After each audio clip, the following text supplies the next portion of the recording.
एक सेठ और सेठानी रोज सत्संग में जाते थे। सेठ जी के एक घर एक पिंजरे में तोता पाला हुआ था। तोता एक दिन पूछता है कि सेठ जी आप रोज कहाँ जाते हैं।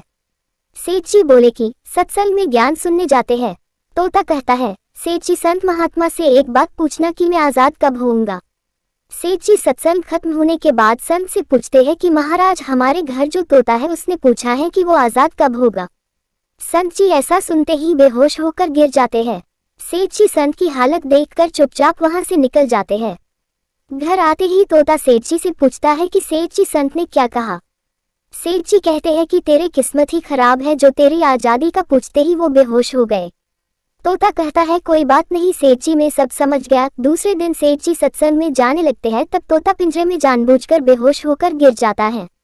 सेठ जी उसे मरा हुआ मानकर जैसे ही उसे पिंजरे से बाहर निकालते हैं तो वो उड़ जाता है।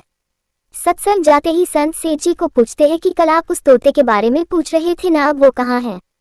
सेठ जी कहते हैं हाँ महाराज आज सुबह सुबह वो जानबूझकर बेहोश हो गया। मैंने देखा कि वो मर गया है इसलिए मैंने उसे जैसे ही बाहर निकाला तो वो उड़ गया।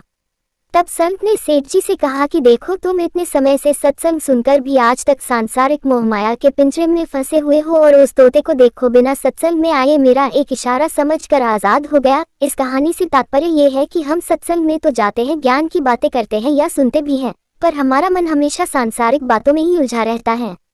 सत्संग में भी हम सिर्फ उन बातों को पसंद करते हैं जिसमें हमारा स्वार्थ सिद्ध होता है, जबकि सत्संग जाकर हमें सत्य को स्वीकार कर सभी बातों को महत्व देना चाहिए और जिस असत्य, झूठ और अहंकार को हम धारण किए हुए हैं उसे साहस के साथ मन से उतार कर सत्य को स्वीकार करना चाहिए।